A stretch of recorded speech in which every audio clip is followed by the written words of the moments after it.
Selamat malam semuanya. Perkenalkan saya Maria Irot. Kami berdua memulai pelayanan kabel kurang lebih 3 tahun yang lalu. Jadi bersyukur hampir 3 tahun ini kita boleh bersama-sama em, pelayanan bersama di dalam komunitas kabel ini, gitu ya. Nah, setiap hari Sabtu kami mengadakan Zoom meeting. Nah, biarlah ini boleh memperlengkapi setiap kita yang hadir dan juga nanti YouTube-nya juga boleh di-share kepada rekan-rekan yang lain. Mari kita akan bersatu hati, kita akan berdoa. Tuhan, terima kasih hari ini kami mengucap syukur untuk cinta kasih-Mu. Terima kasih untuk Engkau yang begitu baik dalam kehidupan kami. Terima kasih untuk banyak hal yang sudah Kau lakukan dalam hidup kami, termasuk keselamatan yang Tuhan sudah sediakan bagi setiap kami. Suatu anugerah yang luar biasa yang boleh kami terima, sehingga kami boleh menjadi anak-anak-Mu. Dan hari ini kami ingin belajar sesuatu, kami rindu Tuhan berikan kemampuan, pengertian, hikmat untuk boleh mengerti melalui acara ini apa yang bisa kami lakukan, apa yang bisa kami perbuat, sehingga kami boleh senantiasa boleh jadi berkat dan teladan dimanapun kami berada. Kami menyerahkan setiap kami di dalam tempat kami masing-masing, bekerjalah. Biarlah Roh Kudus Musti boleh memakai hamba-Mu dengan segala keterbatasan yang ada. Terima kasih ya Tuhan, kami serahkan semuanya ke dalam tangan-Mu. Di dalam nama Tuhan Yesus kami berdoa dan mengucap syukur. Amin. Nah, Bapak Ibu yang dikasihi Tuhan, saya akan share sebentar ya.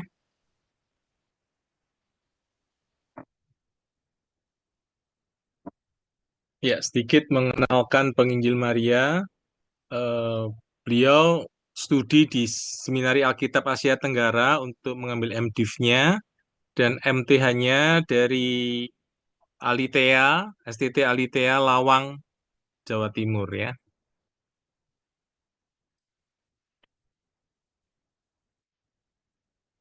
Nah, Bapak Ibu yang dikasihi Tuhan, eh, kalau melihat biasanya materi yang saya bagikan biasanya lebih bersifat psikologi gitu ya, karena memang bidang saya dulu pertama kali adalah bidang psikologi gitu ya, menjadi minat di dalam saya gitu ya, bidang psikologi dan kemudian saya lebih ke teologi. Bapak Ibu yang dikasihi Tuhan, saya itu membagikan buku ini ya. Jadi seperti yang ada di gambar dan di flyer, relationship dari Dr. Anders Les and Leslie Barrett. Ya, kita akan lihat. Nah, mereka berdua ini adalah penulis buku ini ya. Jadi mereka menceritakan bagaimana ketika mereka menangani banyak kasus di dalam konseling yang mereka adakan. Les Barrett itu yang cowoknya adalah seorang profesor psikologi klinis, sedangkan Leslie Barrett yang ceweknya itu kebetulan nama mereka hampir mirip gitu ya. Barrett adalah seorang terapis pernikahan dan keluarga. Mereka berdua direktur bersama di Center for Relationship Development di Seattle Pacific University. Keduanya adalah penulis beberapa buku dan majalah beserta pembicara tamu. Karya mereka dalam hal hubungan atau relasi telah dijadikan semacam tajuk dalam USA Today, New York Times, dan di CNN, Good Morning America, dan di Oprah. Nah, Bapak Ibu yang dikasihi Tuhan, ketika di dalam pengantar buku ini begitu menarik ya. Sebenarnya relationship yang ada di dalam buku ini tidak ditujukan secara khusus untuk pasangan suami istri, tapi kepada relasi secara umum, bisa anak muda gitu ya, yang berkecimpung mungkin di daerah di tempat kita masing-masing begitu ya. Jadi pemahaman ini juga cocok untuk mereka. Jadi relationship yang dikatakan di sini itu secara umum, jadi tidak suami istri. Nah, di dalam pengantarnya, Les and Receiver mengatakan bahwa ada satu penelitian yang dilakukan ketika mereka melakukan konseling, yaitu apa yang sebenarnya membuat manusia itu bahagia. Setelah didata, ternyata bukan prestasi, bukan kekayaan ataupun kehidupan yang mapan dan sebagainya, tetapi justru yang membuat manusia bahagia itu adalah di relasi atau di hubungan gitu ya. Nah, memang kebutuhan terdalam manusia itu adalah menjalin relasi, di mana di dalamnya seseorang itu membutuhkan persahabatan, kasih sayang, dan cinta. Kita ingin diterima, diinginkan, dimiliki, dan dikasihi. Survei nasional mengatakan seperempat orang Amerika Serikat itu merasa kesepian. Dan itu memang kondisi yang ada. Nah, Bapak ini saudara yang terkasih, ketika membicarakan hal ini, saya itu teringat akan suatu cerita, walaupun tidak digambarkan di dalam buku ini ya, itu ya. Jadi di dalam suatu cerita, ini hanya cerita yang bohongan gitu ya, bohongan tapi di sini saya bisa belajar sesuatu. Jadi waktu itu, jadi ini diceritakan gitu di dalam satu desa. Itu ada seorang anak muda yang diberitahu oleh seorang dewa gitu ya. Dewa itu ketemu kepada dia dan mengatakan, saya ingin menceritakan satu rahasia buat kamu. Jadi besok semua orang yang minum dari air laut ini itu semuanya akan gila gitu ya, mengalami kelainan jiwa gitu ya. Tapi kamu itu jangan minum. Cuma rahasia ini hanya untuk kamu saja dan kamu tidak boleh beritahukan kepada seluruh penduduk desa. Oke, akhirnya disetujui dan pemuda itu tidak beritahukan rahasia ini kepada seluruh desa. Akhirnya keesokan harinya satu penduduk desa itu semuanya minum dari air laut yang ada itu, ya. Air laut dan ada hanya pemuda ini tidak. Dan seperti yang dikatakan oleh dewa itu bahwa akhirnya seluruh penduduk desa itu gila gitu ya, mengalami kelainan jiwa. Intinya hanya pemuda ini yang tidak mengalami kelainan jiwa, tidak gila gitu ya. Yang lainnya gila.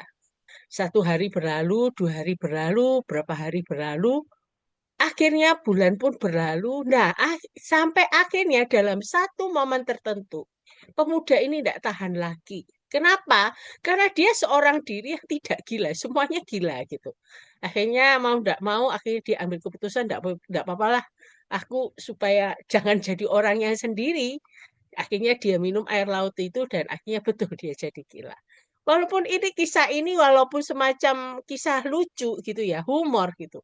Tapi di sini ditekankan bahwa sebenarnya manusia itu nggak kebutuhannya yaitu ada teman, persahabatan, relasi gitu ya. Relasi itu dibutuhkan karena itu memang kebutuhan terdalamnya. Dia pemuda ini lebih memilih gila karena banyak temennya gitu daripada dia sendirian dia lebih stres. Gak usah jauh-jauh ya. Kita tuh kadang kalau misalnya mengalami sakit, mungkin nggak dibawa ke rumah sakit, mungkin disuruh nyepi di rumah sendirian, tapi tanpa relasi. Saya yakin percaya kita akan langsung ngambil HP, kemudian menghubungi teman atau siapapun yang bisa kita hubungi. Untuk apa? Komunikasi. Untuk menjalin relasi. Nah, itu memang Tuhan sudah ciptakan demikian gitu ya. Jadi memang Tuhan itu berikan supaya ada teman yang bersama. Kejadian 2:18, Tuhan memberikan Adam itu seorang penolong. Penolong dalam pengertian ini tidak selalu berarti itu pasangan hidup, tetapi lebih kepada bagaimana seseorang itu membutuhkan teman, membutuhkan relasi. Dan ini indah sekali ya. Jadi di dalam relasi indah sekali bisa merasa sama-sama diterima, dimiliki, dikasih dan sebagainya. Nah, Bapak Ibu Saudara yang dikasih Tuhan, ya, di dalam komunikasi itu sebenarnya ada sesuatu yang diharapkan untuk dicapai. Salah satunya yaitu mencapai keutuhan pribadi. Nah, mungkin lebih jelasnya diceritakan ada seorang wanita itu merasa tidak aman.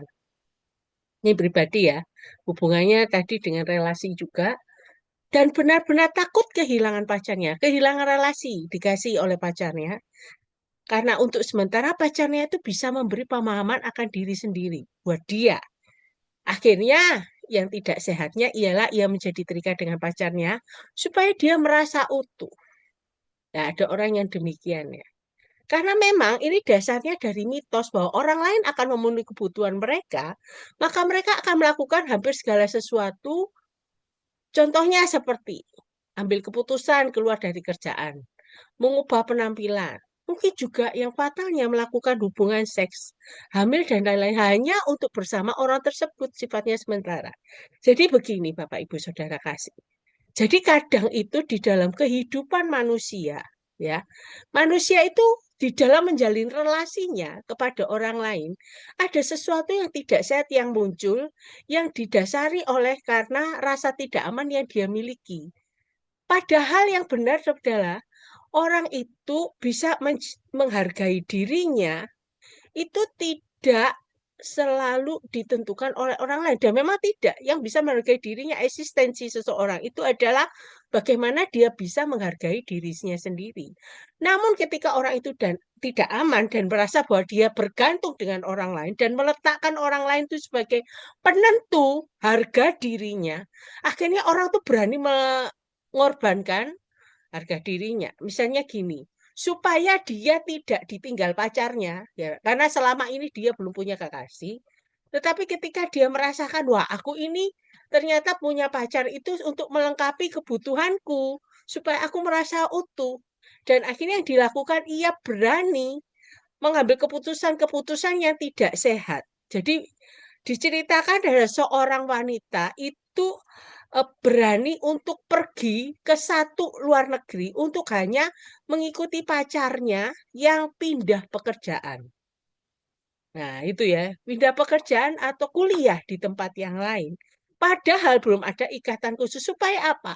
Karena dari situ dia merasa harga dirinya ada di pacarnya itu, supaya dia tidak ditinggalkan. Akhirnya pacarnya ini meminta dia melakukan hal yang tidak benar, misalnya itu hubungan seks di luar pernikahan dan sebagainya. Supaya apa? Dia tidak ditinggal, karena disitulah letak harga dirinya. Kembali lagi, peletak penentu harga diri bukan di dalam diri orang lain, di mana dia melakukan banyak hal untuk orang lain, supaya dia itu merasa utuh. Yang perlu sekali lagi, yang perlu nilai penghargaan diri kita itu bukan ditentukan oleh orang lain penentunya, tetapi sekali lagi ditentukan oleh diri sendiri. Itu, namun inilah kondisi yang terjadi, gitulah. Nah, padahal kalau kita melihat, tadi kan sudah melihat ya, yang tidak benar ketika kita meletakkan orang lain sebagai penentu letak harga diri kita, keberhargaan diri kita. Sekali lagi, peletak penentu harga diri kita adalah kembali ke diri kita sendiri. Padahal diri kita sendiri itu bisa jadi tidak selalu utuh. Ada banyak hal yang membuat kita merasa tidak aman itu lagi. Nah, untuk itu, diletak penghargaan diri itu dimulai dari apa? Kita perlu belajar. Ada banyak hal yang perlu kita lakukan. Salah satu yang pertama adalah kita perlu belajar untuk menyembuhkan luka. Ya, menyembuhkan luka tentunya berani membuka diri. Suatu eksplorasi diri yang menyakitkan memang. Kadang dari hal ini mungkin kita mengalami kondisi-kondisi pada masa lalu kehidupan kita. Mungkin masa kanak-kanak kita yang tidak menyenangkan, yang membuat sakit hati, yang membuka trauma dan sebagainya, itu perlu untuk dibuka. Saya tahu itu sakit, saya itu nggak mudah, saya tahu itu sulit, saya juga mengalaminya. Namun untuk supaya kita itu bisa menjadi sembuh, supaya kita bisa menjadi utuh itu, maka eksplorasi diri itu perlu dilakukan dan layak dijalani. Karena kalau kita tidak berani membuka luka kita tidak akan pernah bisa beres sampai kemana-mana akan membawa luka hati itu. Dan hanya terus mengulang kesalahan serta merasakan kembali luka tersebut. Nah, sebenarnya justru ketika kita menyembuhkan luka, kita berani eksplorasi diri, kita berani terbuka untuk hal itu, justru itu melindungi diri kita dari mengulangi luka di masa lalu dalam hubungan saat ini. Itu akan terus dibawa. Diceritakan mungkin seorang anak yang selalu diremehkan oleh orang tuanya, selalu dijelek-jelekan, selalu dinilai negatif. mungkin dibanding-bandingkan. Dan ketika anak itu merasa terluka dalam hal itu, sebenarnya dia tahu bahwa itu sangat menyedihkan, sangat mengerikan.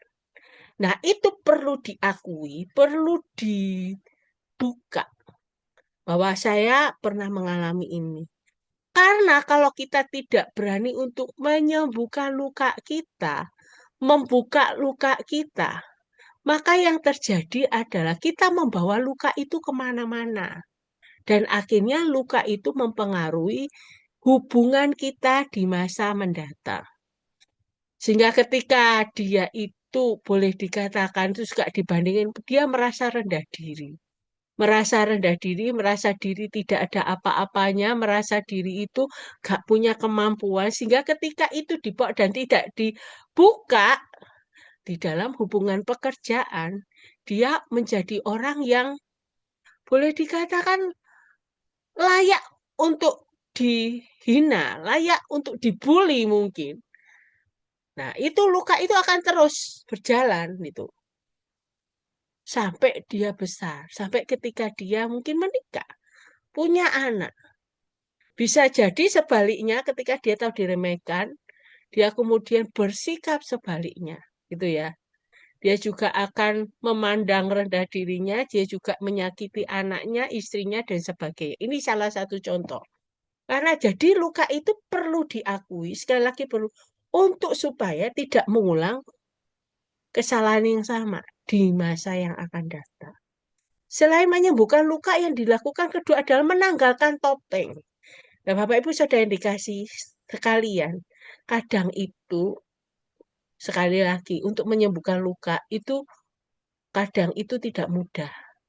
Dalam kehidupan sehari-hari tanpa kita sadari kita pakai topeng supaya kelihatan baik, supaya kelihatan bisa diterima orang. Karena pada dasarnya kita itu melindungi diri dari penolakan.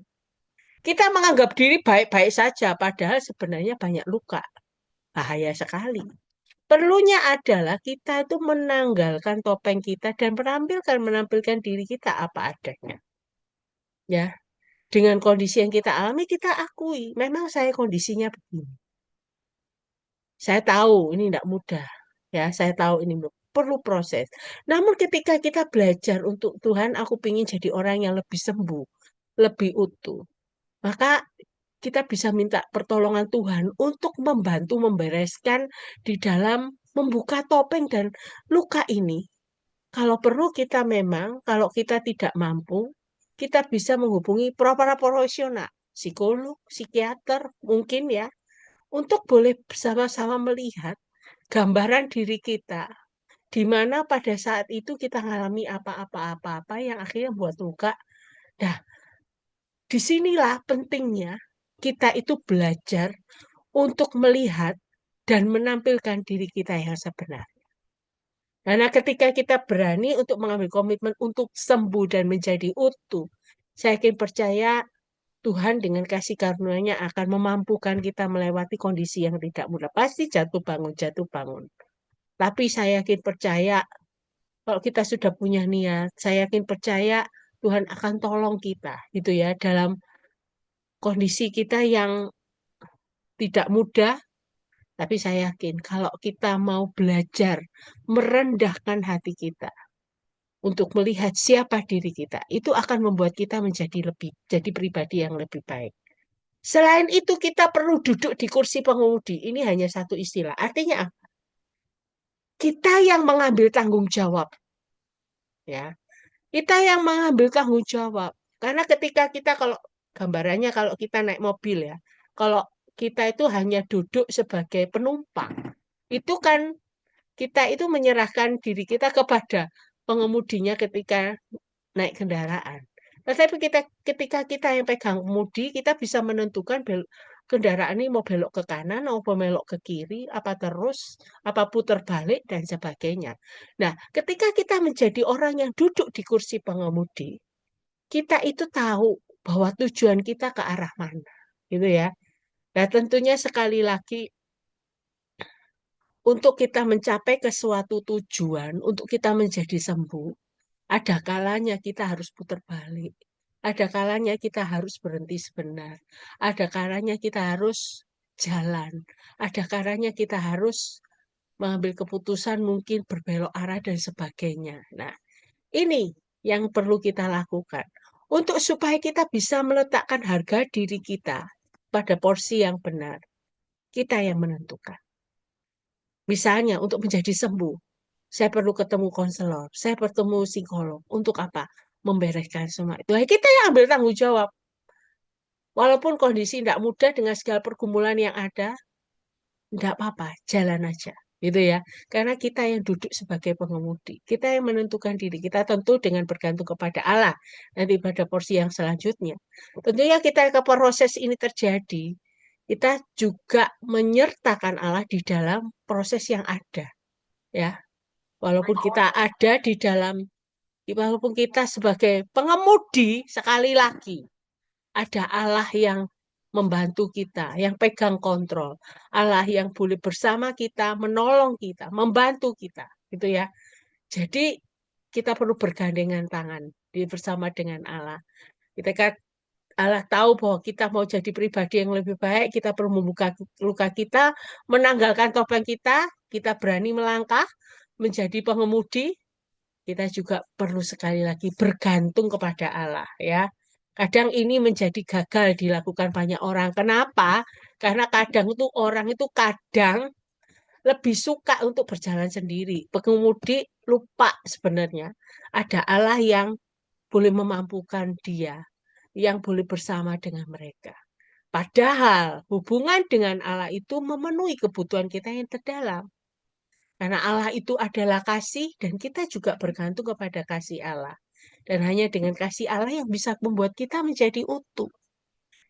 Jadi bukan orang lain yang meletakkan penghargaan kita, letak perhargaan kita itu, tetapi kita dan kita melihat bagaimana Allah juga menghargai kita. Kalau tidak, karena berdasarkan kasih Allah, kita tidak mungkin ada. Berdasarkan kasih Allah juga, Allah membuat kita berharga, Allah mau mati buat kita, Allah mau berkorban buat kita. Yang memungkinkan kita itu boleh ada sampai saat ini tuh karena kasih Allah, kasih karunia Allah. Nah, itu yang boleh menjadi dasar ketika kita eh, meletakkan penghargaan diri kita itu, bagaimana Allah memandang kita menilai diri kita, dan kita bisa belajar, bergantung, dan kemudian melihat seperti Allah melihat kita sebagai pribadi yang berharga di hadapan Dia. Nah, ini menarik sekali untuk menjadi utuh. Ini yang perlu dibereskan. Supaya kita itu bisa menjalin relasi yang baik, yang sehat, yang bertumbuh dengan rekan-rekan yang ada. Ya, jadi sekali lagi, penentunya bukan orang lain, tapi bagaimana Allah melihat diri kita dan diri kita sendiri yang menentukan kita sehat. Nah, kalau di dalam kehidupan kita tanpa disadari, latar belakang keluarga itu juga mempengaruhi kita saat ini, pada saat kita menjalin relasi dengan orang lain. Jadi apa yang sebagian besar dari apa yang kita pikirkan, rasakan, katakan, dan lakukan, itu respon dari keluarga di mana kita dibesarkan, disadari atau tidak.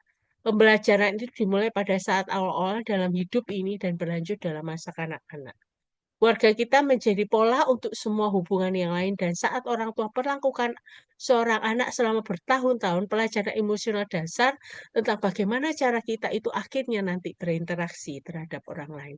Dikisahkan ada dua penelitian, ya, dua penelitian yang memang kondisinya ada sekelompok bayi-bayi yang ketika menangis itu dibiarkan. Tidak ada respon dari orang dewasa, dibiarkan sampai berhenti menangis. Memang sepertinya penelitian yang kejam itu ya. Tetapi di dalam kelompok yang kedua, ya, diceritakan bahwa ada kelompok-kelompok ketika kelompok bayi yang di tempat tidurnya itu ketika dia menangis langsung didatangi oleh papa mamanya, di mana papa mamanya menggendong dia, menenangkan dia, memberikan apa yang dibutuhkan bayi-bayi tersebut. Singkat cerita, ketika penelitian ini dilakukan, beberapa tahun kemudian apa yang terjadi dengan dua kelompok bayi ini? Ternyata dari bayi yang pertama, yang ketika menangis tidak dihiraukan, dibiarkan gitu ya. Yang terjadi ketika anak-anak itu mengalami masalah emosional. Dia merasa lebih gampang bertemperamen tinggi, tidak bisa mengontrol diri. Bagaimana ketika dia berinteraksi terhadap orang lain, yang dilakukan adalah emosi dan kekerasan. Itu yang terjadi justru. Tetapi menariknya di dalam kelompok bayi-bayi yang berapa tahun lalu itu ketika menangis kemudian ditanggapi positif, orang tuanya mendatangi, memberikan apa yang dibutuhkan, menggendong, mengasihi intinya. Yang terjadi anak-anak ini lebih sehat secara emosional. Dia berinteraksi dengan orang lain itu sangat baik, membangun hubungan yang baik, dan ini yang disebutkan bahwa ketika orang tua perlakukan anak itu demikian, itu menentukan bagaimana emosional dia itu ketika dia berinteraksi terhadap orang lain.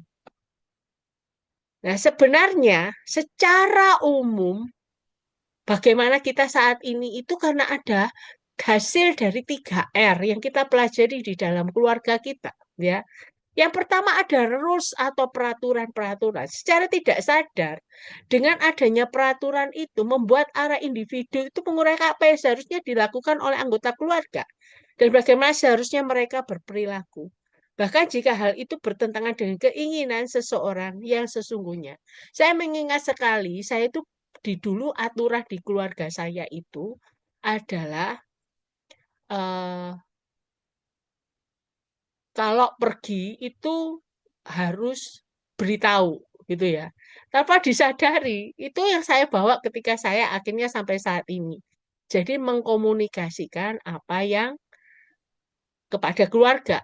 Sehingga keluarga bisa tahu, misalnya memang rencana mau pergi ke A gitu ya. Namun akhirnya tidak hanya A, tanpa disadari ada perlu ke tempat B, ke tempat C gitu ya waktu itu. Nah, itu perlu diinformasikan, dikomunikasikan. Nah, aturan itu akhirnya saya bawa dan ketika saya akhirnya mendidik anak-anak saya juga menerapkan hal yang sama, ya. Nah, ini tuh tanpa disadari pelajaran ini dari keluarga ini ya dari rules peraturan yang saya bawa. Dan saya yakin percaya peraturan itu is okay karena apa? Karena itu kan mengajak anak menceritakan, mengkomunikasikan. Jadi kalau misalnya pergi, saya juga akan belajar menginformasi. Mungkin sekarang kan ada WA, jadi bisa ngomong ke WA.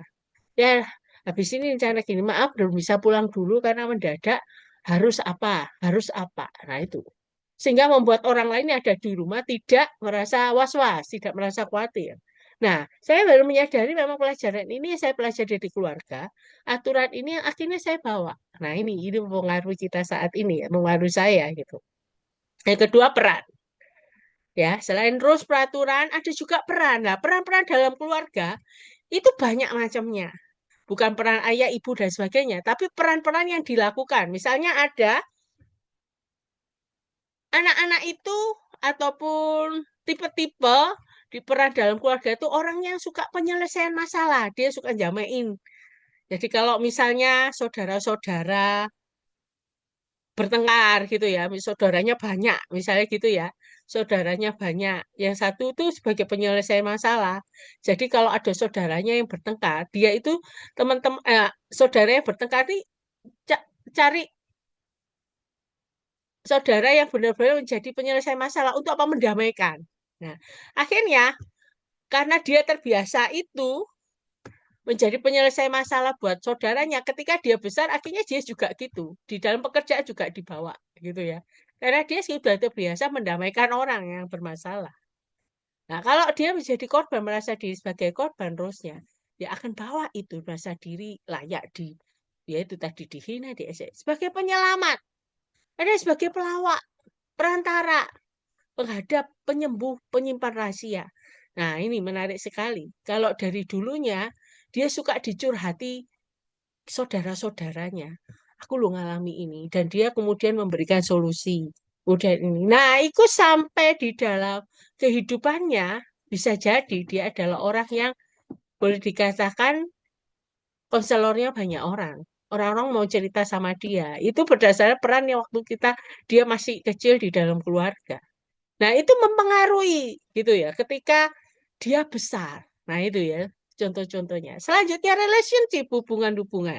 Kita menyerap cara menyatakan kasih sayang, amarah, berbicara dengan mendengarkan, memendam konflik atau menyelesaikannya.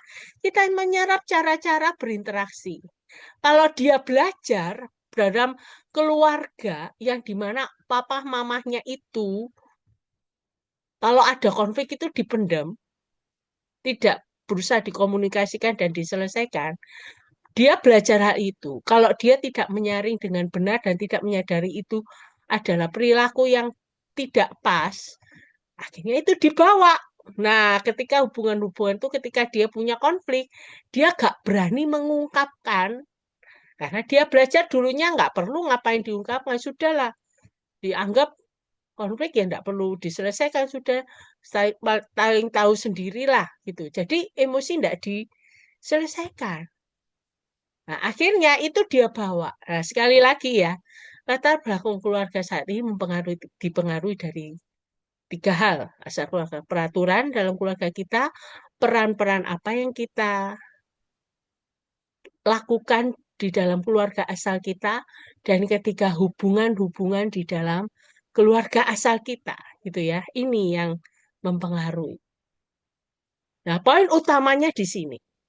Keluarga kita, fungsional atau tidak fungsional, ya, bahagia atau menakutkan mungkin, adalah landasan luncur untuk semua hubungan yang lain. Karena dari situlah anak belajar bagaimana dia melihat hubungan relasi orang tua, keluarga, dan sebagainya. Mulai dari perkataan, tingkah laku, bahkan mungkin ketika bertindak, banyak hal yang dilakukan. Itu akan dibawa ketika dia membina hubungan ketika selanjutnya, relasi dengan orang lain. Nah, menariknya di dalam buku ini, diceritakan kalau misalnya ada anak korban perceraian, bagaimana? Itu keluarga yang disfungsional tentu ya. Catatannya gimana? Lah, di sini diceritakan di Amerika ya pada saat itu ya. ah, Diceritakan ini waktu tahun itu ya. Jadi buku ini dibuat, saya permisi lihat dulu, pada tahun,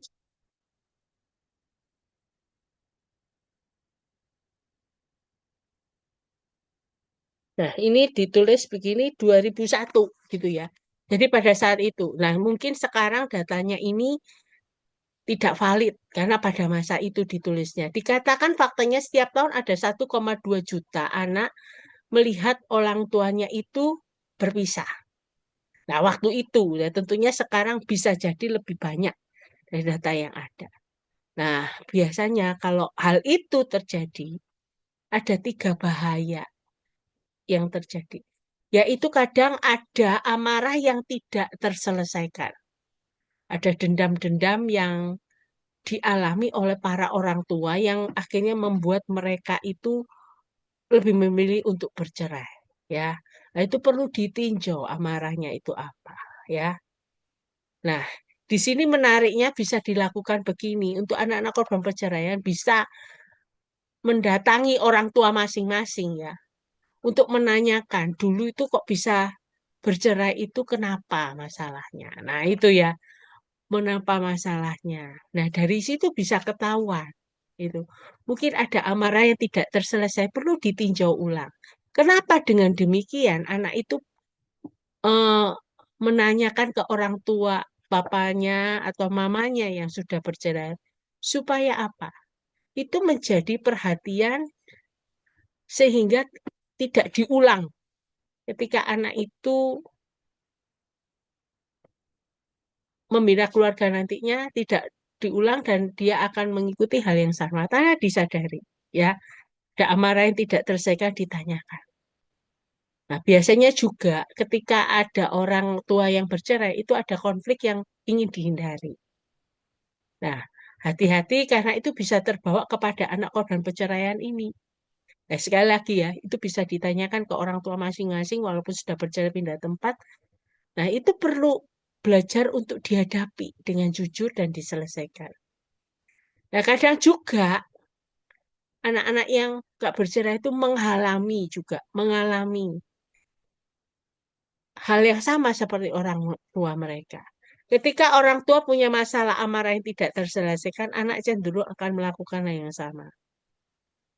Suka menghindari konflik juga sama dengan orang tuanya yang bercerai. Saya juga mengalami kepercayaan diri yang menurun. Biasanya anak-anak yang bercerai itu merasa diri bahwa dia bersalah dan ikut ambil di dalam perceraian orang tuanya.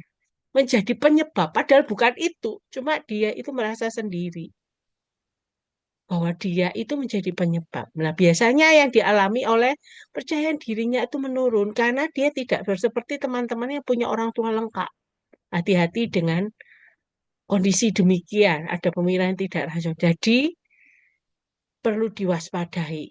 Ya, memang tentunya perlu dibutuhkan pihak yang profesional untuk dalam hal ini, karena ini kasus khusus, kasus perceraian yang tidak mudah, begitu ya.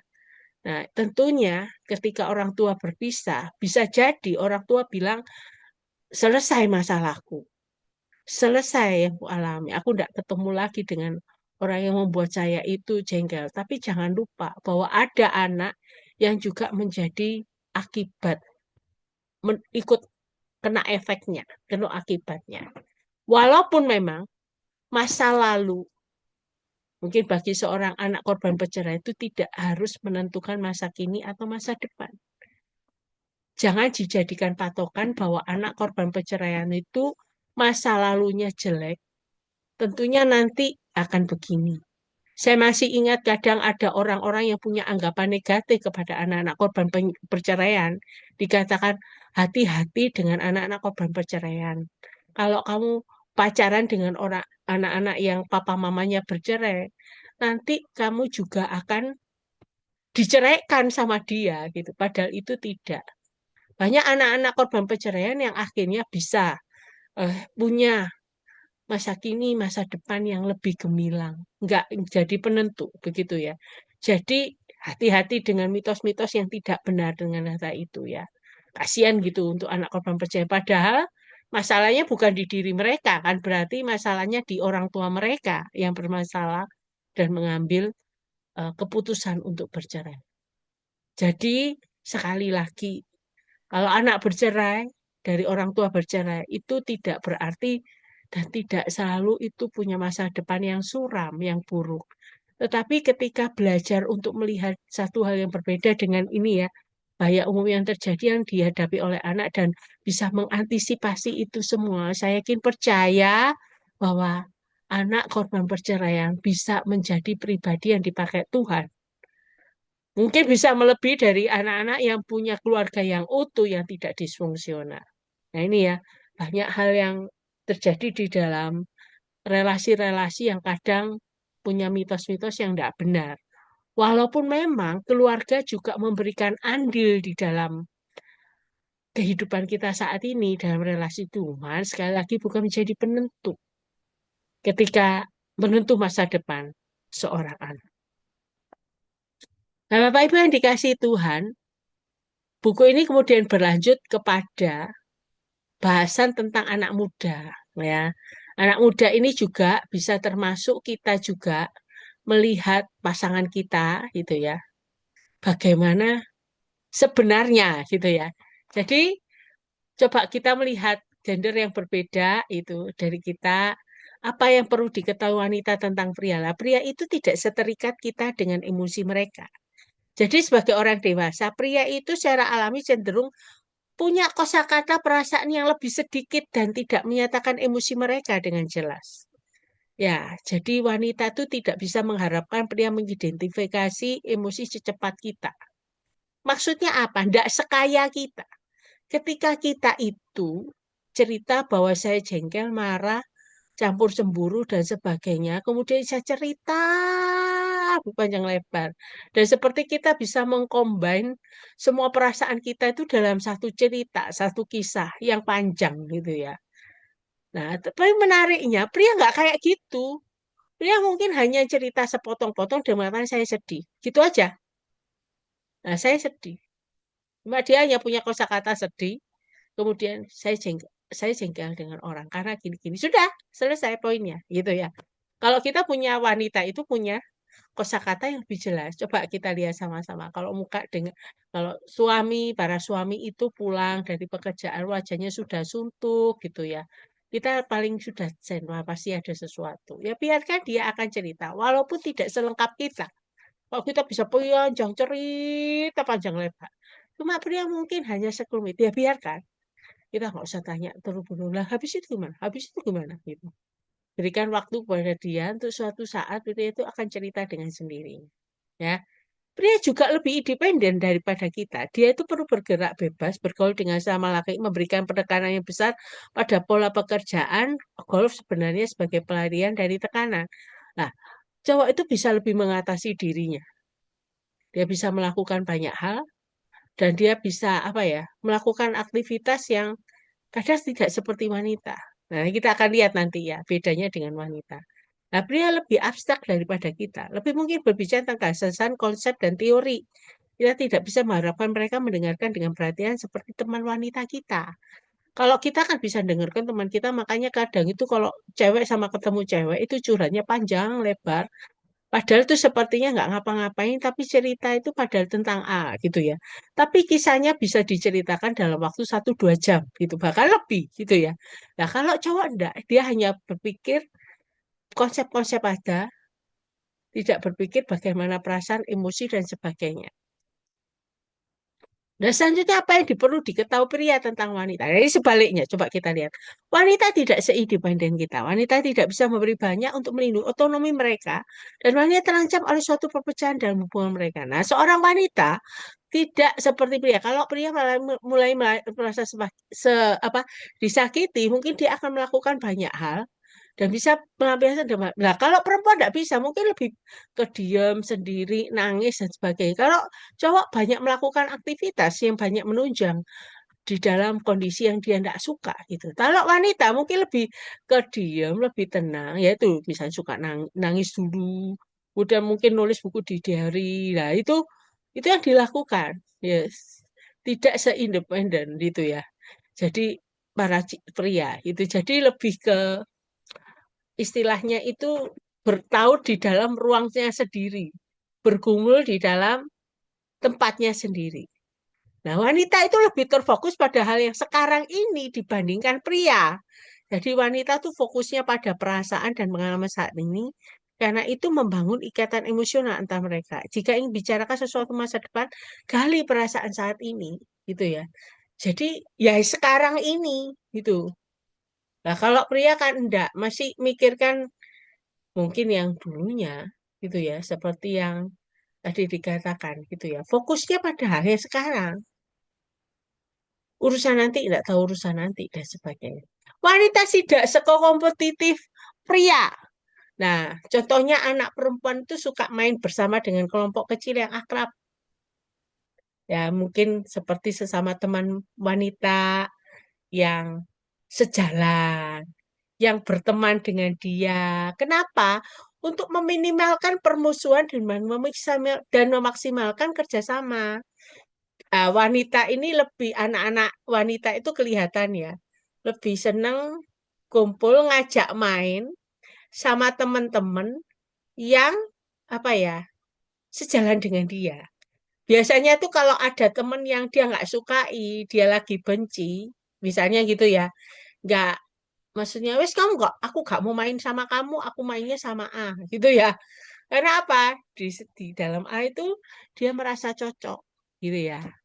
Jika dia lebih milih sama teman-teman yang sehati sama dia, yang bersama-sama, yang sesuai dengan dia. Kalau nggak sesuai, nggak diajak main. Karena ini sekali lagi, dia nggak terlalu suka kayak bermusuhan. Kalau laki-laki kan nggak gitu semua diajaki, walaupun dia nggak suka sama orang lain ya nggak apa-apa diajakin, begitu ya. Itu yang kondisi yang terjadi. Nah, memang faktanya pria dan wanita itu berbeda, ya. Kalau seorang pria ingin membangun hubungan yang sehat dengan wanita, maka pria harus menghargai semangat kerja bersama mereka dan tidak mengkritik cara mereka melakukan sesuatu. Bagi seorang pria, teman wanita itu mungkin kan dia menyatakan sisi dirinya secara emosional. Karena apa? Karena pria itu lebih kepada faktor kognitif, pemikiran. Karena konteksnya kan lebih suka bicara tentang gagasan, konsep, teori, dan sebagainya. Tapi emosionalnya dia itu tidak ada, gitu ya. Kurang, gitu ya. Bukan berarti nggak ada emosionalnya, ada. Sehingga untuk pada saat mengalami kerapuhan, untuk dia bisa memperlakukan diri sendiri itu perlunya ada teman yang lebih lembut gitu ya daripada teman pria. Jadi ada sisi emosionalnya ketika teman wanita itu ada bersama dia gitu ya. Jadi dibutuhkan kadang wanita itu oleh seorang pria supaya bisa menangani hal yang secara emosional atau sisi lembutnya. Daripada kalau dia sesama teman pria kan sama-sama kakunya gitu.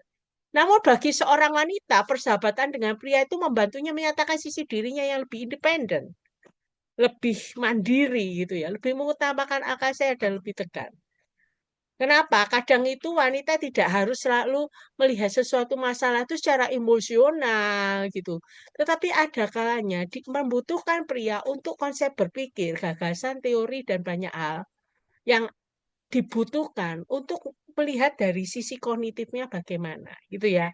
Supaya melihat bagaimana sisi lebih keras yang berbeda jika wanita ini bersama dengan teman wanitanya. Nah, dikatakan pria dan wanita itu bisa menikmati kebersahabatan bersama, namun tidak pada tingkat yang sama seperti yang mereka punyai dengan teman sesama jenis. Maksudnya adalah apa? Karena pria dan wanita itu berbeda.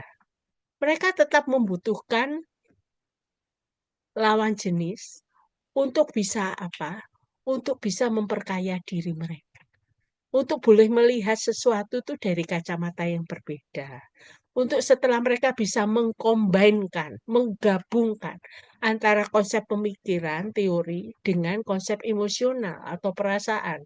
Sehingga ketika melihat sesuatu masalah, tidak hanya secara kognitif, tetapi bisa secara emosional, perasaan, sehingga ketika menyelesaikan sesuatu itu bisa bersama-sama untuk itu. Itu tidak mereka dapatkan ketika mereka berrelasi dengan sesama jenis. Untuk itu sekali lagi memang karena pria dan wanita berbeda dan mereka tahu itu saling melengkapi satu dengan yang lain. Ini tidak harus ya pasangan suami istri, bisa jadi rekan di dalam pekerjaan, di dalam satu tim gitu ya, melakukan satu proyek dibutuhkan pria dan wanita untuk bisa melihat dari sisi yang berbeda dan saling melengkapi secara utuh. Nah, selanjutnya tentang persahabatan. Memang sekali lagi buku ini menceritakan sekali lagi untuk relasi secara umum. Ini menceritakan tentang sahabat. Persahabatan itu, sahabat itu memperkuat kita, memperhatikan kita dan bantu kita bertumbuh.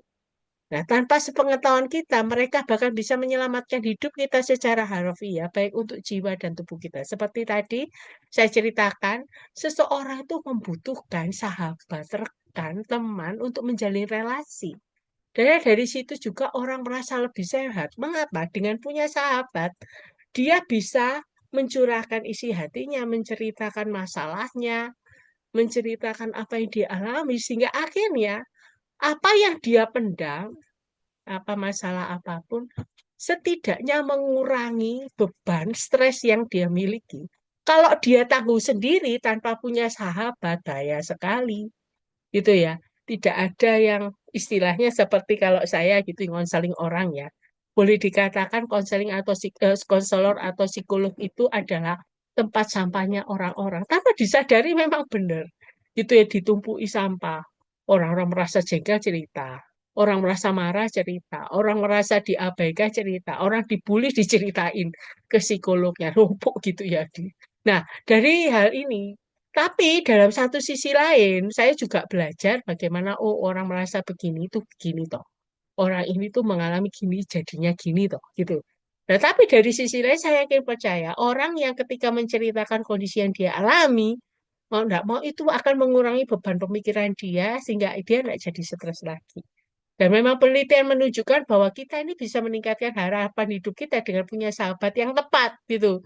Sekali lagi tentunya ini sahabat yang tepat ya. Bukan sahabat yang menjerumuskan, yang membawa seseorang melakukan dosa. Itu salah ya. Jadi ini pengertiannya yang penting adalah sahabat yang sehat, sahabat yang membangun kerohanian iman, gitu ya.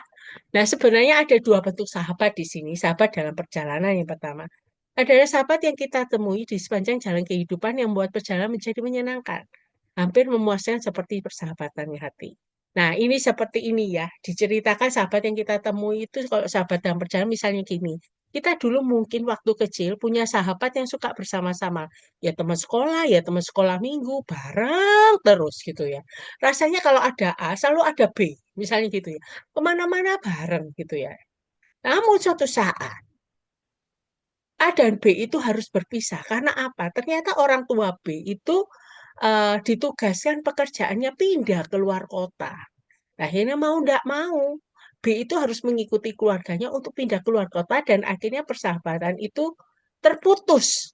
Gitu ya. Jadi gak jadi sahabat lagi sama A. Karena apa? Biasanya kan sama-sama, sekarang sudah nggak sama lagi. Karena harus pindah sekolah, dan sebagainya gitu ya.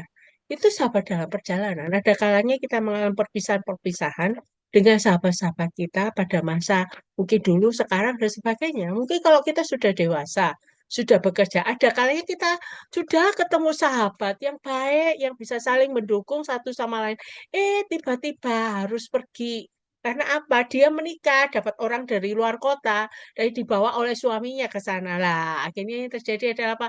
Ya persahabatan yang putus. Mungkin sekarang tidak terasa karena sudah ada HP, ada WA yang bisa terjalin. Tapi ada kalanya memang ini adalah sahabat dalam perjalanan di dalam kepanjang kehidupan kita yang tidak selalu bisa bersama saat ini.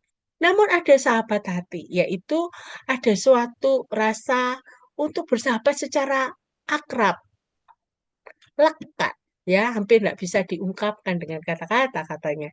Seperti contoh Daud dengan Yonatan, 1 Samuel 18 ayat 3 dikatakan hati Daud itu terpaut dengan Yonatan. Nah ini ya, ini itu sahabat hati yang boleh istilahnya boleh dikatakan seperti sahabat sejati gitu mungkin ya. Jadi lebih dari persahabatan dalam perjalanan, tapi selalu ada bersama-sama yang menemani setiap saat. Yang istilahnya itu menemani dalam pengertian itu eh, bisa sejalan, bisa sehati gitu bersama-sama gitu ya. Cocok klop gitu ya. Nah, itu pernah ya kita paling mempunyai sahabat yang demikian, sahabat hati. Nah, bagaimana kita sebenarnya menemukan sahabat sejati? Sahabat yang tadi ya, sahabat dalam hati itu ya, tadi dikatakan ya. Teknik penting pertama adalah menguasai seni berbicara dengan baik. Itu perlu dua alat sederhana. Yang pertama, sepasang telinga yang mendengarkan. Penelitian psikolog Carl Rogers yang sudah almarhum itu mengatakan pendengar yang baik itu secara tulus menyatakan minat untuk memahami orang lain. Mereka menerima perasaan seseorang tanpa interupsi dan mereka berempati dengan berusaha untuk memandang dunia dari perspektif orang tersebut. Kalian pendengar yang baik yaitu ketulusan dan penerimaan dan empati. Nah, Bapak Ibu yang dikasih Tuhan, mendengar dengan mendengarkan itu berbeda. Kalau mendengarkan tuh kualitasnya lebih tinggi dari mendengar. Kalau mendengar seperti begini, ketika kita ngomong dengan seseorang, tiba-tiba ada mobil lewat atau motor lewat, kita mendengar. Cuma ya itu hanya sambil lalu mengiringi kita bersama, seperti kayak background. Nah, kalau yang namanya mendengarkan itu lebih tinggi kualitasnya. Kalau mendengarkan itu juga menyiapkan telinga kita untuk orang itu. Dan ketulusan, mungkin dari bahasa tubuh kita lebih maju ceritanya.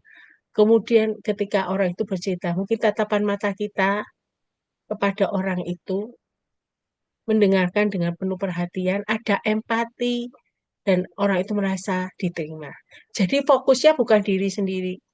Kalau seseorang nggak punya pasangan, sepertinya mendengarkan tapi tidak mendengarkan itu seperti gini. Ketika saya ngomong dengan seseorang, misalnya C gitu ya. Nah, kalau ada orang lain yang datang tiba-tiba nyapa, kemudian saya bilang, oh ya, halo, apa kabar? Saya ingin percaya, saya merasakan bahwa saya tidak akan mungkin mendengarkan dia. Karena fokusnya bukan di dia lah. Fokusnya kepada orang lain dan sebagainya. Kalau misalnya tatapan mata kita juga ke tempat lain, ketika ada orang lain cerita sama saya, orang itu merasa diacuhkan, tidak dihargai. Nah, itu ya. Kalau kita mau benar-benar punya sahabat yang sejati, caranya kita perlu ini. Ada sepasang telinga yang mendengarkan. Jadi fokusnya bukan pada diri, tetapi pada orang yang bercerita. Ya, pada orang yang mencerita kondisi yang ada. Nah, perlu juga penyungkapan diri. Nah, penyingkapan diri itu juga diperlukan. Selain telinga yang mendengarkan, juga ada keterbukaan, penyingkapan diri. Ya, jadi ini memang tidak perlu dilatih. Ya, sama seperti ketika kita mendengarkan perlu latih, kita juga perlu ada waktunya, ada caranya. Bagaimana kita juga berbicara tentang diri kita sendiri. Belajar buka diri, kondisi kita yang terjadi, selain teman kita juga cerita, kita juga terbuka kepada dia. Saya kan percaya kalau seorang sahabat yang menjalin persahabatan itu yang sehat adalah dua orang tuh saling bisa menceritakan masing-masing. Kalau yang satu aja minta didengarkan terus dan dia tidak mau mendengarkan, itu bukan sahabat yang sejati, gitu ya. Jadi hanya diri orang lain dia menuntut orang lain cerita, tapi dia sendiri tidak mau cerita. Nah itu rasanya bukan suatu persahabatan ya. Jadi untuk menjadi persahabatan yang potensial itu adanya keterbukaan masing-masing bisa memberikan dukungannya, memberitakan iya saya juga mengalami masalah ini cerita. Saya juga mengalami masalah ini. Jadi dengan demikian saling mendoakan, saling eh, bisa mendukung bekerja sama satu dengan yang lain.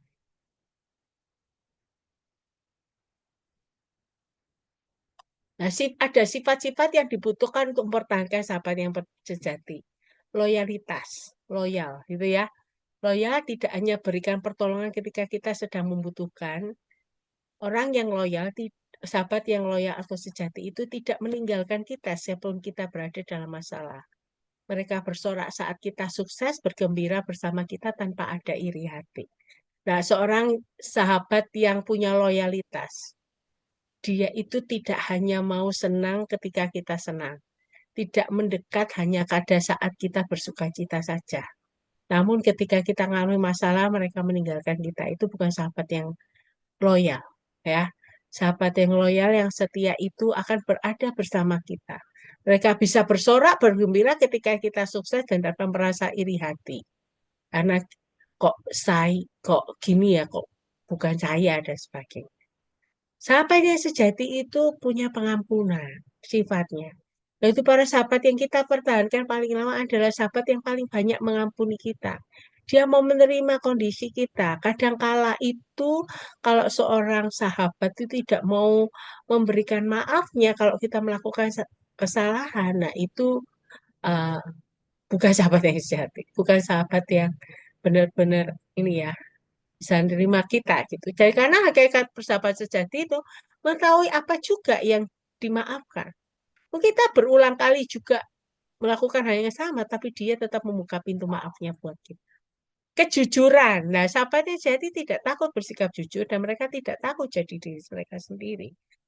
Mereka aman, dia cerita kondisi masalah dia merasa tidak ragu-ragu, bisa jujur kondisi yang dialami. Dedikasi. Nah, ini paling penting dibutuhkan bagi seorang sahabat, terutama dalam masa krisis. Nah, sifat-sifat mulia dedikasi itu orang tersebut menyediakan waktu. Memang suatu pengorbanan pribadi, ya. Kesetiaan yang tidak mementingkan diri sendiri itu suatu komitmen. Nah, ini perlu dibutuhkan oleh seorang sahabat. Nah, ini menjadi penentu ya, salah satunya. Nah, kalau persahabatan itu putus, ya, biasanya karena tiga alasan utama lah tadi sebuah perubahan besar seperti pernikahan atau kepindahan. Nah, yang perlu diwaspadai misalnya seseorang itu jadinya lebih berhasil dari sekarang gitu ya. Yang perlu diwaspadai ada perasaan iri hati, mengapa kok dia bukan saya. Jadi dia pindah mungkin dipromosikan pekerjaan. Ya, kita turut bersorak untuk ke apa ya kebahagiaan yang dia terima. Bukan ngomong loh, kok dia ya, bukan saya. Tak perlu adanya iri hati. Nah, bisa juga karena alasan yang lain yaitu pengabaian atau kemandekan. Jadi penyebab persahabatan mati atau putus misalnya. Kadang itu kita itu bermaksud mau nih nelpon tapi tidak dilakukan atau terlalu sibuk sehingga lupa mengucapkan happy birthday buat sahabat kita dengan harapan dia pasti memahami. Nah, bahayanya itu kalau diabaikan kondisi seperti kayak gitu tidak ada perhatian lagi, jadi persahabatannya itu putus, mati. Sederhananya persahabatan perlu dipelihara. Atau mungkin alasan yang lain bisa jadi persahabatan putus karena pengkhianatan. Karena suatu yang sangat menyakitkan. Jadi itu menjadi racun bagi setiap persahabatan. Bisa jadi pengkhianatan, membongkar kepercayaan. Jadi kita cerita sama dia, ternyata dia itu tidak bisa pegang rahasia kalau diceritakan kepada orang lain. Ada pengkhianatan. Ada bahaya gitu ya, menyebar gosip. Bahaya lakinya, yang tragisnya itu merebut pacar kita gitu ya. Itu yang jadi bahaya sekali gitu dalam kondisi yang ada. Nah, persahabatan bisa tuh. Nah, prinsip umum supaya kalau misalnya persahabatan itu putus karena mungkin karena yang untuk pertama kepindahan itu nggak selalu, tapi kalau yang ada pengabaian, kemudian pengkhianatan, yang ini, nah ada cara yang bisa prinsip yang bisa dilakukan tentang pemulihannya. Nah, perhitungkan biayanya maksudnya begini, bukan sekedar uang, bukan. Tapi kadang begini, kita perlu melihat kalau persahabatan itu akhirnya putus, renggang, mati, perlu dipikirkan apakah perlu diperbaiki atau tidak. Ada kalanya kalau persahabatan kita tidak sehat, misalnya mengkompromikan prinsip-prinsip yang kita miliki dan kita anggap itu standar yang tidak boleh dilanggar. Namun dengan bersahabat dengan seseorang itu membuat kita melanggar, gitu ya. Misalnya, gara-gara bersahabat dengan dia, kita itu memberontak orang tua, padahal kita itu kan tidak benar, ya. Atau di dalam persahabatan itu tidak ada penghargaan diri, saya pikirkan untuk jangan diteruskan.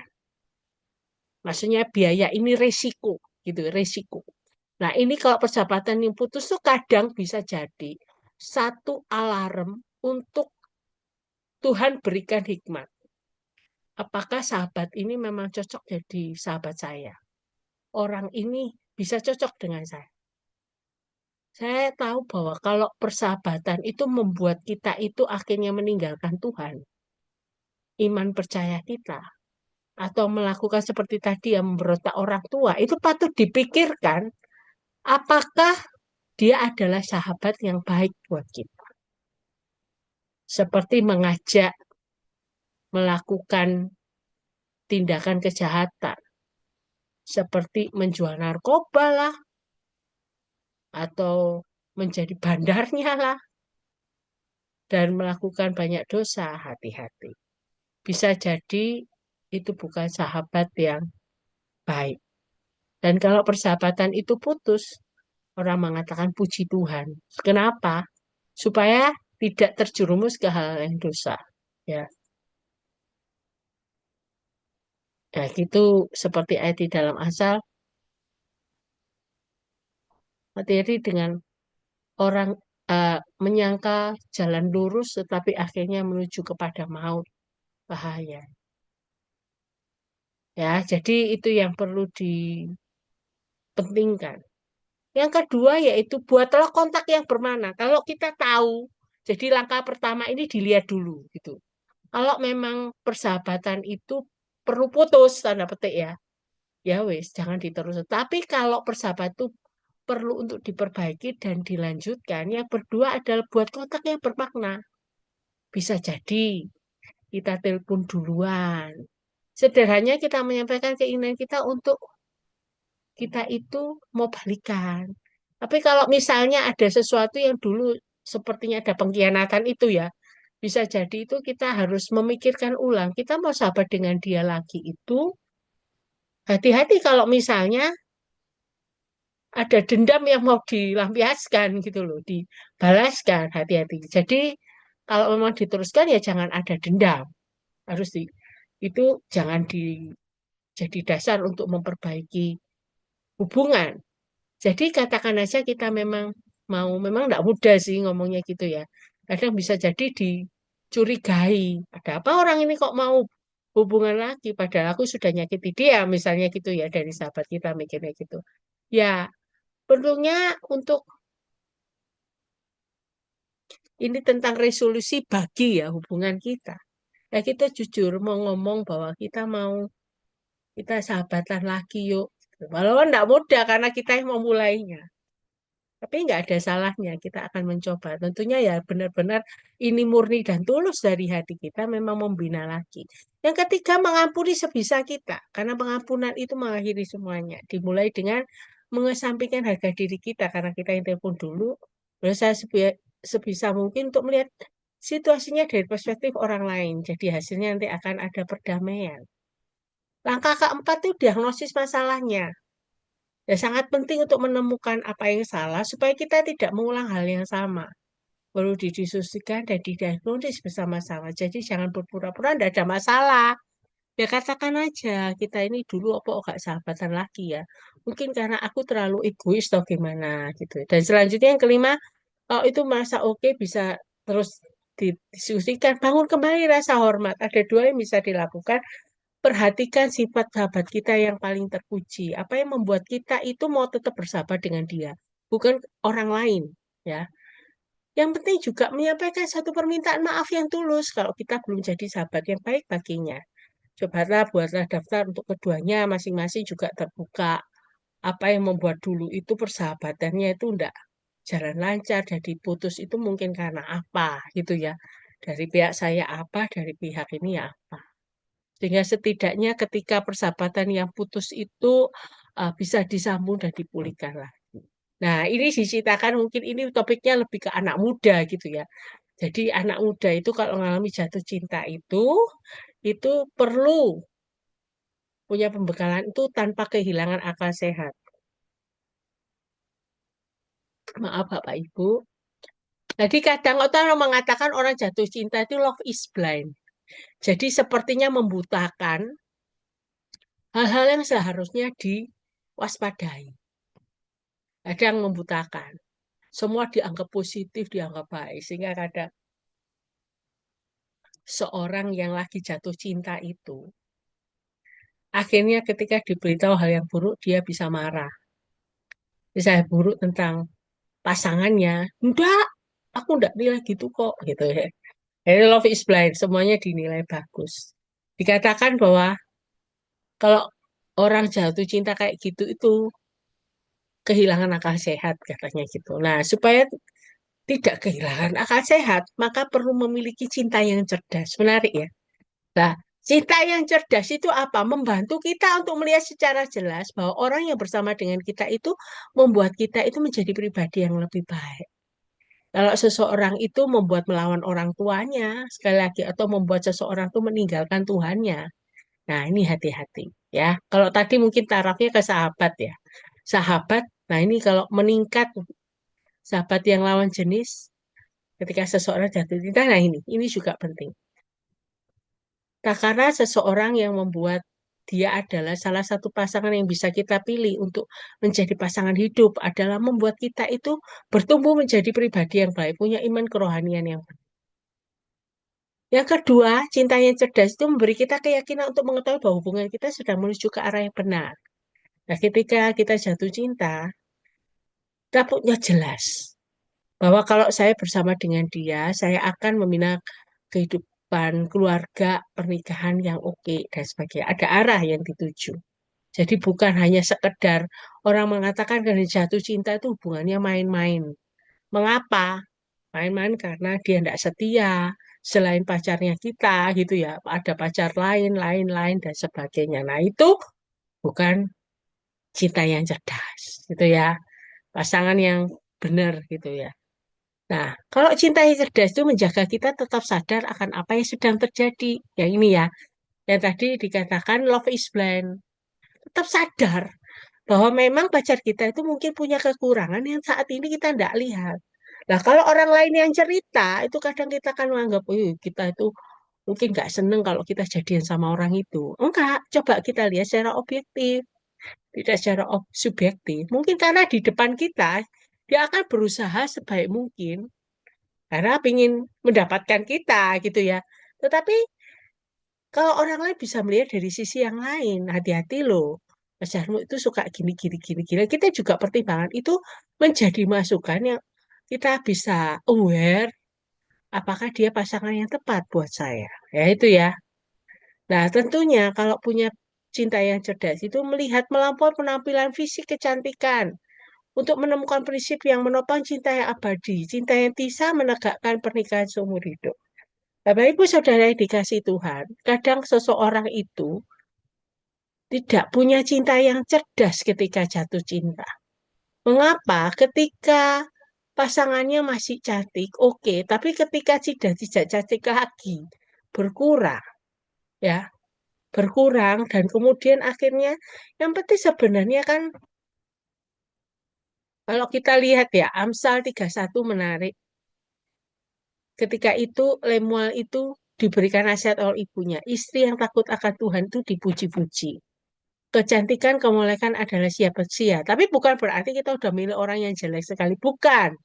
Tetapi lebih kepada ada sesuatu yang nilainya lebih tinggi. Nah, ketika seseorang punya nilai cinta yang cerdas, dia bisa melampaui penampilan fisik yang dilihat itu tidak hanya sekedar di depan wajah, tapi ada prinsip-prinsip lain yang menopang sehingga akhirnya nantinya ketika menikah dengan dia itu punya pernikahan yang baik dan sehat. Nah, cinta yang cerdas itu mencari kesesuaian yang baik. Ada baiknya punya banyak kesamaan. Salah satunya pasti yang seiman. Itu penting sekali. Misi ya. Nah, tentunya bukan berarti harus sama semuanya. Bukan. Tapi setidak-tidaknya yang pertama adalah sama-sama di dalam Tuhan. Kesesuaian yang baik. Punya banyak kesamaan. Nah, kalau memungkinkan punya hobi yang sama, punya minat yang sama di dalam hal kerohanian, di dalam takut akan Tuhan. Nah, itu lebih menunjuk, itu adalah cinta yang cerdas.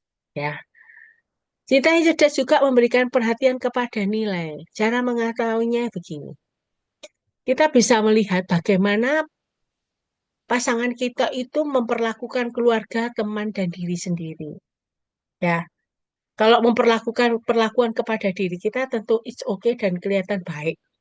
Tapi kalau misalnya dia itu eh misalnya di dalam keluarga atau teman dia tidak menghargai mungkin ya suka emosional marah-marah dan sebagainya itu berikan perhatian dalam hal itu coba berikan perhatian gitu ya nah tentang hal itu sangat penting sekali bagaimana itu akan dibawa nantinya ketika membangun pernikahan.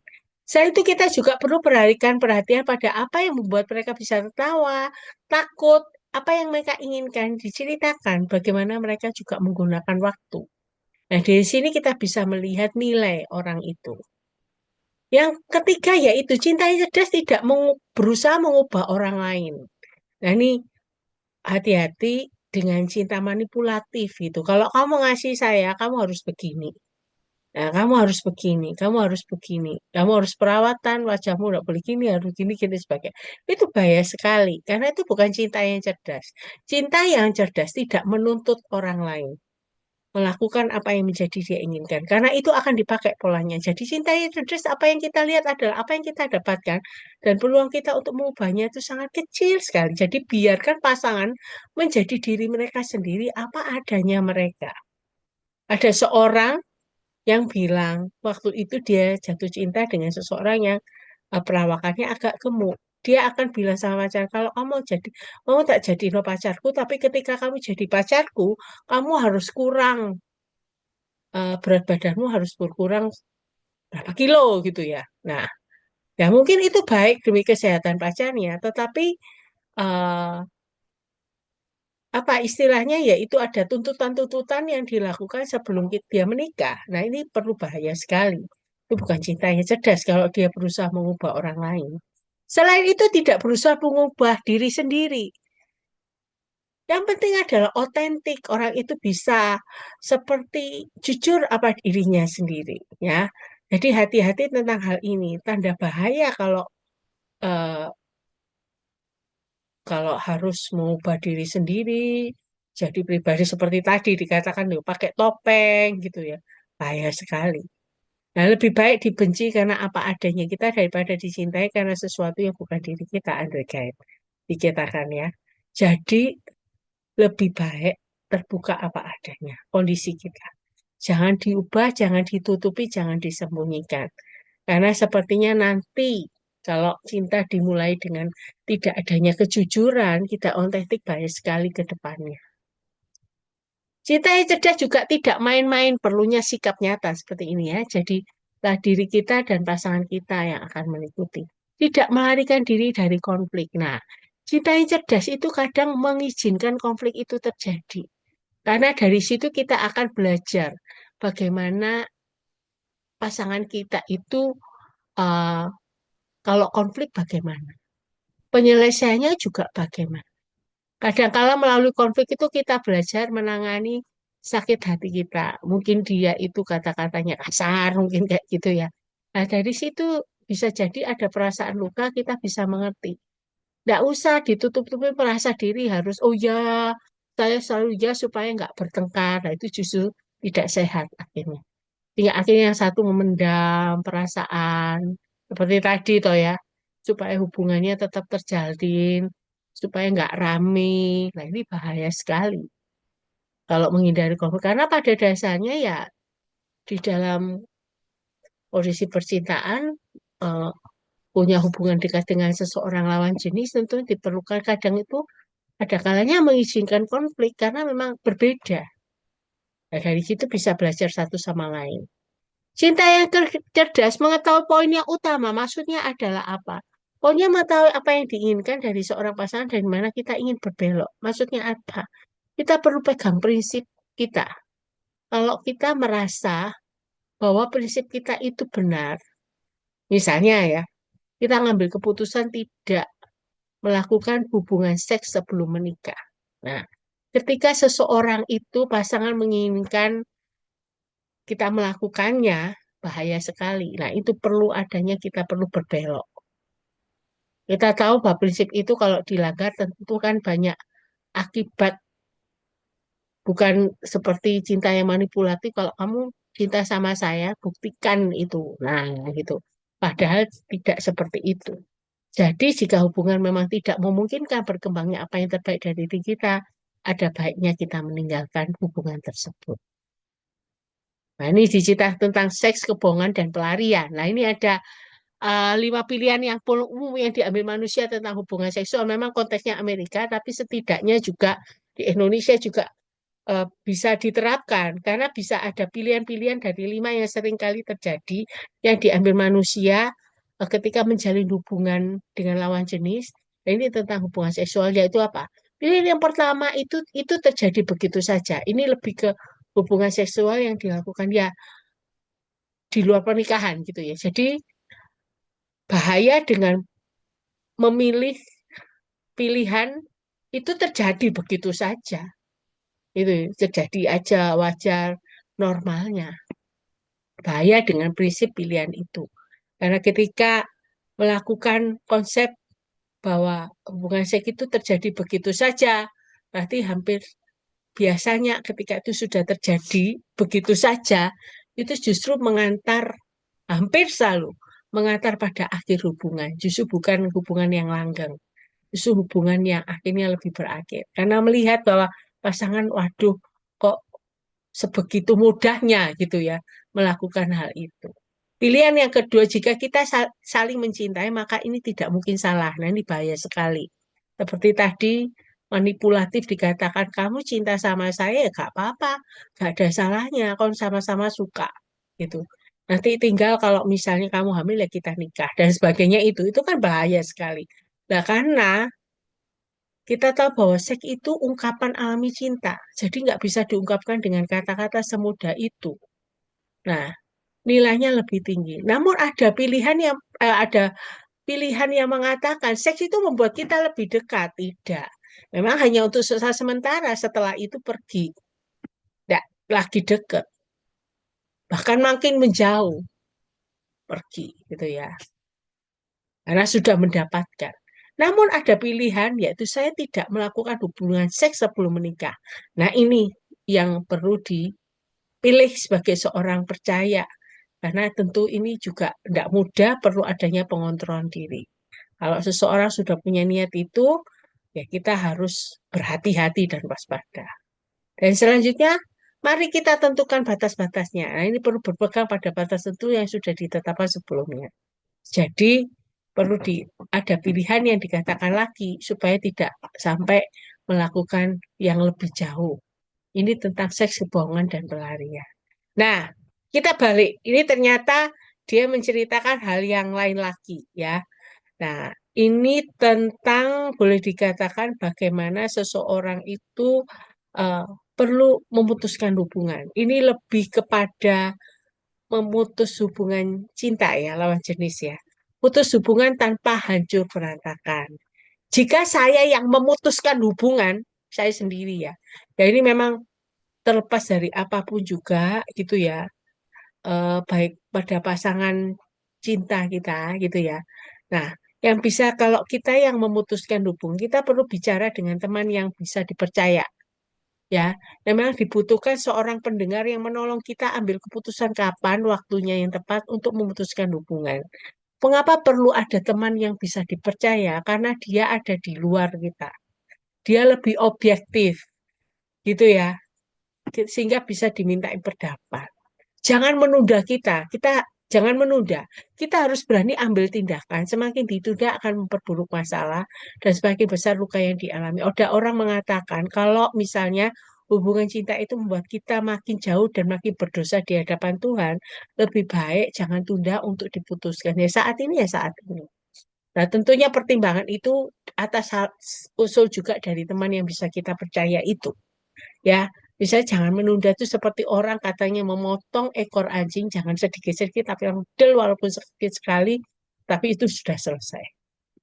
Jadi jangan tarik ulur, tarik ulur, tarik ulur. Bahaya, itu akan memperburuk masalah. Merasakan kesedihan hubungan yang berakhir. Beri waktu untuk diri sendiri banyak sekali waktu untuk merasakan kesedihan dari hubungan yang berakhir. Ada kalanya perlu merasakan kesedihan.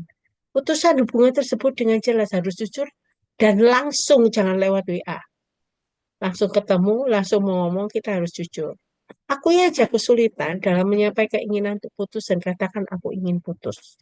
Itu lebih baik. Jadi misalnya ada seorang wanita yang selalu dituntut pasangannya untuk jadi pasangan yang meminta untuk melakukan hubungan seks sebelum pernikahan, yaitu mengganggu wanita ini. Nah, kalau saya teruskan pacaran dengan orang ini, saya bisa jatuh. Seberapa kuatnya saya? Nah, saya pikirkan kalau seperti itu lebih baik diputus. Ya, kondisi yang tidak mudah karena untuk ambil itu, tapi harus dilakukan karena memang itu tidak membawa akibat. Dan kalau itu memang kita teruskan bisa memperburuk dan akhirnya mungkin bisa terjadi hamil di luar nikah dan itu jadi akhirnya kondisi yang tidak mudah, lebih sulit lagi itu mengambil keputusannya. Namun kalau saya yang patah hati, maksudnya ada orang lain yang mengatakan bahwa sudah ya kita tidak nyambung lagi lah. Kalau ini yang kita sendiri yang bukan yang memutuskan, tapi kita yang dari pihak yang diputuskan, perlu kita menghadapi kenyataan. Kita mengakui, menyadari hubungan sudah berakhir. Kadang biarkan diri menangis, ekspresikan kesedihan, jangan ditunda, jangan dipendam. Tapi jika terlalu lama kita larut dalam kesedihan, perlunya ada hubungan profesional dengan orang yang lebih profesional. Ini maksudnya hubungan profesional itu dengan orang yang berahli dan kompeten untuk dikonseling. Kamu berhenti mengutuki diri sendiri juga, ya. Kadang itu kalau mengutuki diri sendiri, menyalahin diri sendiri gitu ya. Nah, tidak akan menolong untuk belajar dari kesalahan dan jadi seseorang yang lebih baik. Jadi jangan terjebak dalam rasa bersalah. Ini mungkin gara-gara aku ya. Aduh, memang aku ini tidak layak dikasihi. Sehingga pacarku meninggalkan aku dan memutuskan aku. Memang saya ini, ya ada sebagainya gitu. Dari kutuki diri sendiri. Pak, mungkin saya punya pacar lagi dan sebagainya. Dan juga ini, buang keinginan balas dendam. Ya, perlu kita mengatasi kondisi yang ada, kita akan jadi orang yang lebih baik dan lebih kuat. Kita pikirkan bahwa mungkin kita bisa melihat kalau kita mengalami diputus pacar, bisa jadi memang orang itu bukan yang Tuhan inginkan kita itu menikah dengan dia. Bisa jadi itu menjadi satu apa ya, satu pertanda bahwa memang dia bukan orang yang baik. Tuh Tuhan maksudnya bukan orang yang tidak baik atau gimana, tapi Tuhan akan sediakan orang yang lebih baik daripada dia, gitu ya. Yang nanti ya makanya kita diizinkan hanya untuk membina relasi yang dekat aja, tidak lebih daripada itu. Jadi tidak ada perlunya untuk balas dendam, walaupun mungkin bisa jadi pacar kita mengkhianati kita dengan orang lain, tapi dengan situ kan kita belajar. Oh ternyata pasangan saya itu begitu toh, nggak setia dan sebagainya, tanda petik selingkuh dan sebagainya gitu. Nah tentu lebih baik ketawa sekarang daripada ketawa nanti. Nah kalau bisa saya cerita di sinetron-sinetron balas dendam, dia nyakiti yang pelakornya dan sebagainya, nggak ada perlunya. Karena memang sakit, memang nggak mudah. Tapi kayak kita perlu belajar menerapkan yang namanya tidak balas dendam, karena nggak akan pernah selesai. Karena memang sekali lagi itu mungkin pertanda warning dari Tuhan memang dia bukan orang yang cocok dan sesuai dan yang Tuhan kehendaki untuk kita menjadi pasangan. Berhati-hati terhadap pelarian. Nah ini pelarian hati-hati. Kadang orang yang jatuh cinta kemudian akhirnya dia dengan mudahnya kemudian jatuh cinta pada orang lain. Padahal dia belum sembuh luka hatinya dengan orang yang lama. Bahayanya ketika dia mau cerita orang lain apa adanya, yang terjadi akhirnya hubungannya tidak langgeng karena itu berupa pelarian dan akhirnya tidak akan bisa jadi dipermainkan dan jadi maksa. Nah, Elizabeth Kubler menarik sekali. Dia akan menceritakan 5 fase kematian kekasih. Ini tidak hanya putus hubungan itu, tapi juga mungkin kekasih pasangan hidup. Ada tingkatan bahwa ini yang menekankan depresi gitu ya. Depresi yang tertinggi itu ketika kematian kekasih atau pasangan. Ada fase pertama penyangkalan. Jadi kadang itu tidak bisa terima kalau akhirnya harus mengalami kematian pasangan atau putusnya hubungan. Ada fase setelah penyangkalan, kalau itu berjalan lagi, itu marah. Biasanya dia itu kalau marah disakiti oleh kekasih, dia ceritakan lagi semua keburukan yang dimiliki pasangan dan bilang bahwa memang pasangan saya memang layak untuk ditolak. Jadi saya nggak mau sama dia. Namun ada fase tawar-menawar, bargaining gitu ya. Dengan supaya mencari apapun yang bisa membuat hubungan bisa berjalan. Cari apa ya pembelaan diri dan sebagainya. Aku bisa berubah kok, mungkin aku bisa beri kesempatan. Namun ada fase berikutnya, yaitu depresi. Bisa jadi nangis, kemudian ada perasaan yang beracun, kesedihan, sering berlima. Namun ketika sampai di dalam masa depresi, ada masanya seseorang, maaf ini bukan penyangkalan ya, penerimaan diri. Ini salah ini. Ya, pasal 5 ini penerimaan. Jadi ketika selesai bisa mengatasi depresi, marah, sebagainya, ini akhirnya dia bisa menerima diri kondisinya. Ya. Nah, selanjutnya, ini di dalam bab terakhir, itu mencoba mengungkapkan tentang hubungan dengan Allah. Siapakah Allah itu? Ya, di atas semuanya relasi-relasi yang tidak mudah, yang putus, yang bagaimana seorang membina relasi, itu kita perlu kembali lagi punya hubungan dengan Allah. Seperti yang pertama tadi. Jadi Allah yang kita kenal seringkali adalah Allah yang kita ciptakan. Ada konsep yang salah tentang Allah.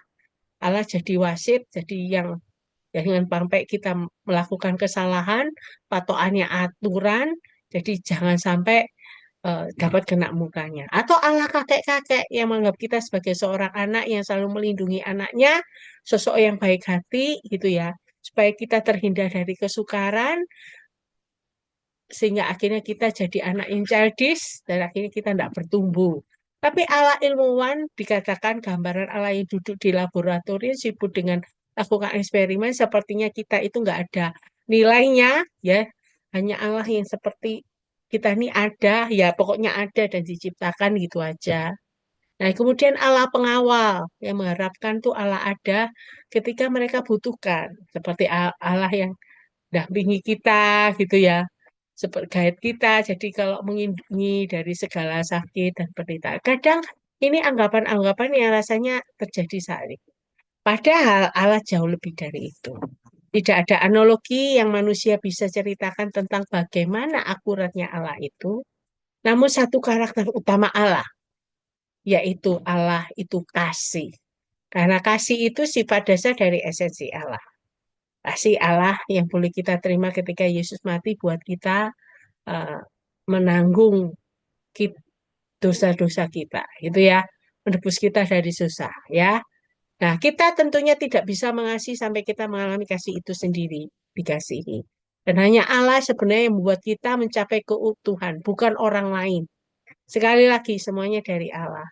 Dan ini ditemukan semata-mata hanya dalam hubungan yang nyata dengan Allah. Jadi, tetaplah berhubungan dengan Allah. Intinya, jika kita ingin membangun sebuah hubungan yang nyata dengan Allah, kita harus menjadi nyata.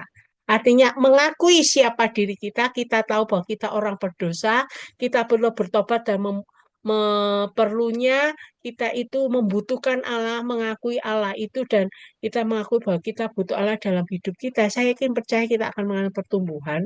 Karena setelah kita datang kepada Allah sebagai pribadi yang nyata, kita siap membangun sebuah hubungan dengan Allah. Philip Yancey dalam bukunya Bukan Yesus Yang Ku Kenal, menceritakan perubahan hanya terjadi melalui sebuah perjumpaan pribadi. Ya, kebanyakan kita berjumpa dengan Kristus saat kita memutuskan untuk mengenal Dia. Saat kita menyediakan waktu untuk menemukan siapa Dia, pada saat itulah kita mulai membangun suatu hubungan yang jujur. Dan akhir kata, jika kita lupa kerinduan terdalam terletak pada Allah untuk mencapai keutuhan baik, hati-hati. Kalau kita tidak meletakkan semuanya itu, nilai keutamaan kita itu dasarnya adalah Allah, maka kita akan punya hubungan yang tidak sehat seperti tadi, yang membuat akhirnya kita itu bisa memberontak Allah dan tidak bisa menyadari siapa diri kita. Nah, di dalam hubungan dengan Allah, pada akhirnya jiwa kita akan dipuaskan dalam sebuah kehidupan, kebaikan, dan anugerah, keutuhan, dan kekudusan yang penuh arti. Nah, Bapak Ibu yang saudara yang dikasihi Tuhan, memang buku ini begitu kaya ya. Walaupun saya hanya slide-nya sedikit, tapi ternyata buku ini saling melengkapi.